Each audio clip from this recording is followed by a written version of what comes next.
के चरणों में मेरा नमोस्तु और शुल्लक जी के चरणों में एक शामी।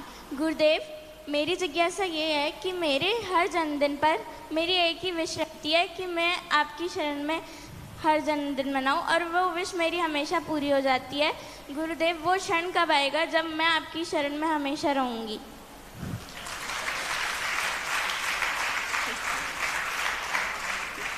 बेटा, ऐसा है कि धर्मात्मा माता पिता मिल जाएं बड़ा कठिन काम है, और धर्मात्मा माता पिता को बच्चे भी धर्मात्मा मिल जाएं और कठिन काम।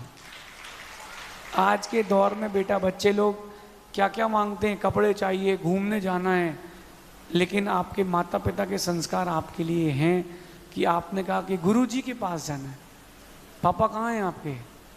उनको और खड़ा कर लो। लाला जी आप भी खड़े हो जाओ। मम्मी कहाँ है तुम्हारी? तो आप भी खड़े हो जाओ। ये वो परिवार है जो आचार्य भगवान प्रसन्न सागर जी के परिवार से संबंध रखते हैं। मेरा कहना है बेटा, जहाँ चाह है वहाँ राह है। जैसे आपने जन्मदिन मनाया है, आज आप आए, आपने सुबह पूजा करी। वो पूजा किसने लिखी थी? शुभी दीदी। अच्छा, वो पूजा आपने करी। पूजा करने के बाद आपने पात्र प्रक्षाल किया और आप अपने काम में लगे, आहार दिए थे, कोई बात नहीं। अब आप एक बात बताओ, जब आपने पूजा करी, पात्र प्रक्षाल किया, तो कैसा लगा?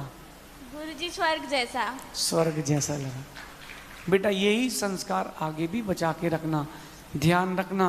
आज आपके माता पिता को इतनी खुशी हो रही है कि हमारे बच्चे जन्मदिन के दिन गुरुजी के पास जाने की जिद कर रहे हैं। आगे वाले जितने भी जीवन के दिन हों, वो दिन ऐसे ही निकलें कि चलो कुछ भी जीवन का काम हो, गुरुजी के पास चलो। लेकिन आपको हमारे पास हमेशा रहना है, तो अब अगली पर्याय में वेद बदल के आना पड़ेगा। हमारे पास पुरुष लोग रहते हैं, फिर भी आप गुरुजी की सेवा में पीछे नहीं हटना। अपनी मर्यादा में रह कर के गुरुओं की सेवा करो, इसमें कहीं कोई बाधा नहीं है। आपको बहुत सारा आशीर्वाद। बड़े होके आरिका बनो और अपना भी कल्याण करो, ताकि आप निकलो तो ये दोनों भी निकलें। आशीर्वाद।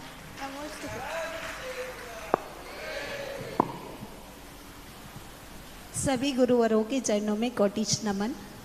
गुरुदेव, 4 पुरुषार्थ बताए गए हैं, धर्म अर्थ काम मोक्ष, तो इनको 24 घंटे में कैसे विभाजित करें, किस प्रकार? देखिए, पुरुषार्थ अपनी योग्यता और आवश्यकता के अनुसार करना चाहिए।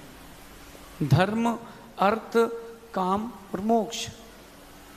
सबसे पहला पुरुषार्थ धर्म पुरुषार्थ, इसलिए सबसे पहले उठ करके धर्म पुरुषार्थ करना चाहिए। धर्म पुरुषार्थ करने के पश्चात अर्थ पुरुषार्थ करें, क्योंकि धन गृहस्थों के लिए एक आवश्यक अंग है। दान करना है तो धन चाहिए, सुनते जाना आप। उसको श्रावक धर्म का पालन करना है तो धन चाहिए। लेकिन अर्थ पुरुषार्थ के साथ रीति और नीति से, प्रीति से धन का अर्जन करें, अर्थ पुरुषार्थ करें।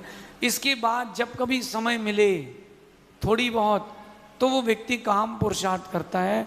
वो काम पुरुषार्थ भी जिन शासन की अभिवृद्धि के लिए करता है, अपनी वेदना के प्रतिकार के लिए नहीं करता। इस सम्यक दृष्टि का कर्तव्य है।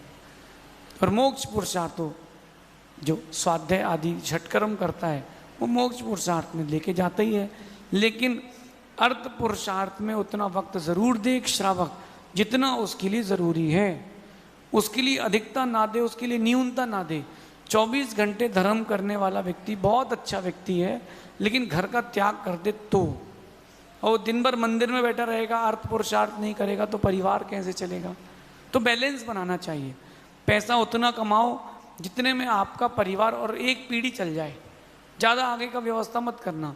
और वो जो 4 पीढ़ी, 7 पीढ़ी, 10 पीढ़ी की व्यवस्था कर रहे हैं, सब परेशान हैं।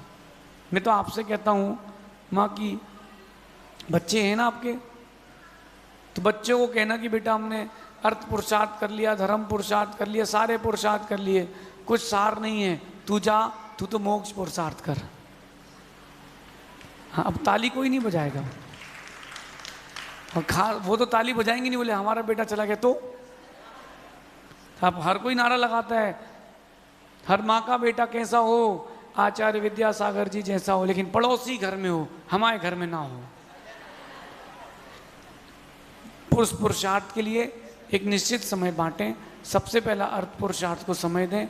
सुबह का जो समय रहता है 8, 9 बजे 10 बजे तक का, वो अपना धर्म पुरुषार्थ के लिए दें। फिर अर्थ पुरुषार्थ करें। शाम को 6 बजे के पहले दुकान मंगल करके गुरुजी और प्रभु की शरण में आ जाओ। ये श्रेष्ठ है, शेष आगे देखेंगे।